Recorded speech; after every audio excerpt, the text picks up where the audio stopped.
Assalamualaikum warahmatullahi wabarakatuh. Selamat malam pemirsa, kembali berjumpa lagi dengan kami Suraloyo Official. Di kesempatan ini kami beserta tim tidak mengadakan penelusuran pemirsa ataupun menyingkap suatu tempat yang penuh misteri. Tapi di malam hari ini kami beserta tim akan memperlihatkan kepada pemirsa semua bagaimana cara untuk membuat suatu bobok pemirsa, atau itu istilah di daerah lain itu parem, tapi tetap ada perbedaan antara bobok dan juga parem. Kalau istilahnya parem itu yang sudah kering, nanti penggunaannya dikasih air, tapi kalau bobok itu masih basah. Dan sebelum acara kami lanjutkan, seperti biasa kami beserta tim mendoakan pemirsa semua, semoga pada kesempatan malam hari ini pemirsa semua dalam keadaan sehat walafiat. Dan di depan saya ini sudah kami persiapkan pemirsa beberapa bahan yang sudah pemirsa dapatkan. Dan insya Allah bobok yang kami buat atau kami buat konten pada malam hari ini nanti bisa dipergunakan oleh pemirsa semuanya untuk pengobatan yang istilahnya itu medis ataupun non medis. Apalagi bagi pemirsa yang ada di pedalaman ataupun yang jauh dari kota, istilahnya itu untuk tempat pengobatan, rumah sakit, poliklinik, puskesmas dan sebagainya. Mungkin untuk langkah pertama bisa mempergunakan cara ini. Dan caranya seperti ini pemirsa. Kita sebelumnya itu mempersiapkan daun seperti ini. Nah, inilah pemirsa yang disebut dengan daun kelor, atau orang Jawa itu mengatakan godong lentang, wit lentang. Daun kelornya seperti ini pemirsa. Kita ambil secukupnya saja 5 ruas lah. Tapi dalam pengambilan itu tadi kita jangan mengambil yang terlalu muda atau yang tua, yang kiranya itu cukupan lah. Yang hijaunya itu tidak terlalu muda. Caranya seperti ini pemirsa, kita turutkan di suatu wadah. Dan ini saya ambil contoh sedikit saja pemirsa, ya tidak terlalu full lah istilahnya. Kita tempatkan di suatu wadah, terus kita tambahi untuk ini bawang putih dan juga garam grosok, atau istilah Jawanya itu orang mengatakan uyah grasak pemirsa. Nah, seperti ini ya, secukupnya saja lah. Nah ini nanti pemirsa kita tumbuk menjadi satu. Kamera bisa agak mendekat sedikit ya. Kita tumbuk menjadi satu, kiranya sudah halus. Kita mencari daun salam yang sudah kering. Jangan yang masih muda atau hijau pemirsa, tapi yang sudah kering. Itu kita bakar. Sedangkan abu dari daun salam nanti kita campurkan dari ramuan kita yang kita buat tadi.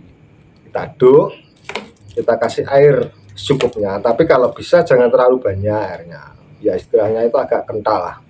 Kenapa? Mungkin ada pemirsa yang bertanya, kok memakai daun kelor? Daun kelor itu bersifat fosfor pemirsa secara alami.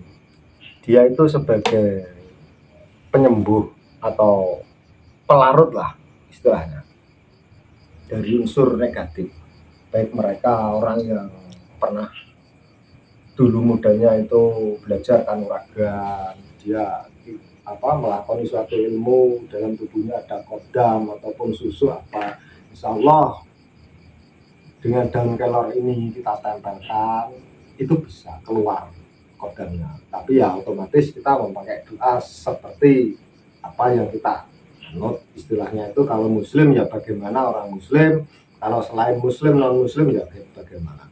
Dan mungkin juga pemirsa bertanya, kenapa kok pakai uyah grosok seperti ini?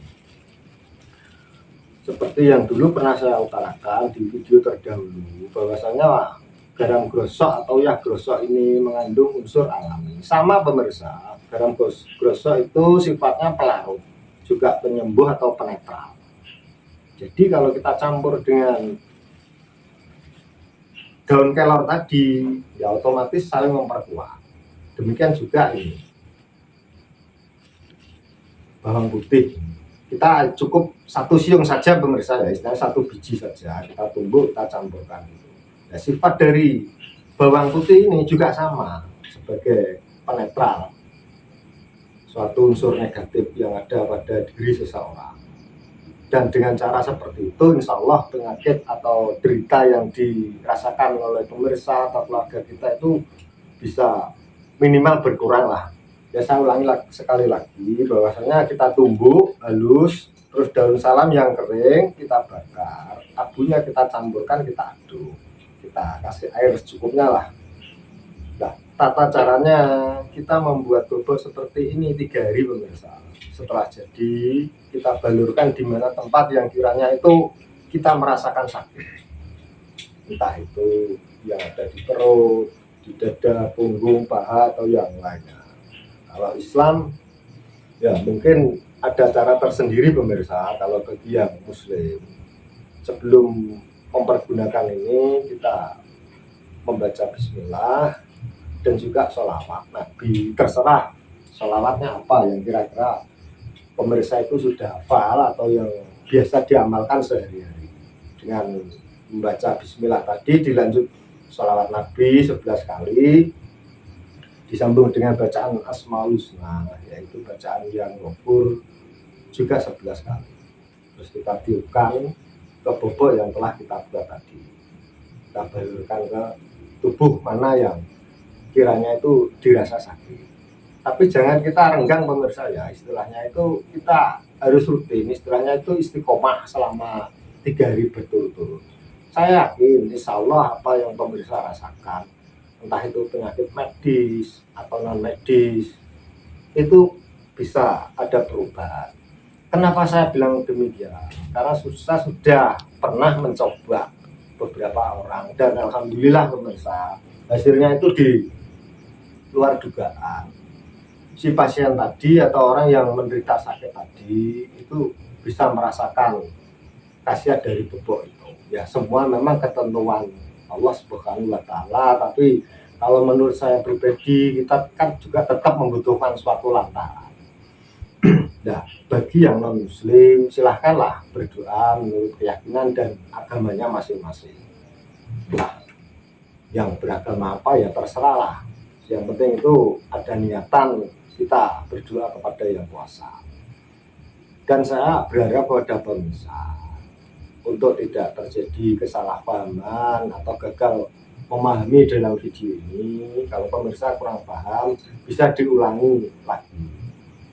Sekali lagi, saya yakin dengan bobot seperti ini apa yang dirasakan oleh pemirsa tadi bisa berkurang.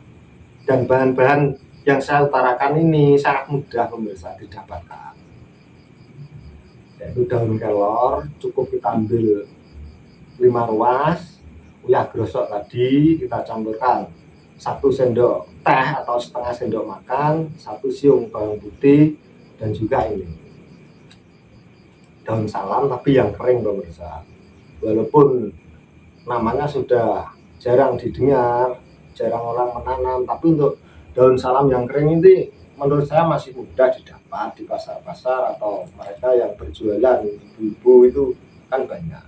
Ya caranya seperti yang saya utarakan tadi. Mungkin demikian yang bisa saya sampaikan pada kesempatan malam ini. Apabila ada kurang lebihnya saya mohon maaf. Dan semoga saja apa yang saya sampaikan ini bisa bermanfaat bagi pemirsa semua. Dan apabila ada kekurangan, ada pemirsa yang lebih paham mengenai tata cara pembuatan bubuk ini, silahkan tinggalkan komentar. Dan juga jangan lupa tekan tombol subscribe-nya agar kedepannya channel kami bisa berkembang. Akhirul kalam, wabillahi taufiq wal hidayah. Wassalamualaikum warahmatullahi wabarakatuh.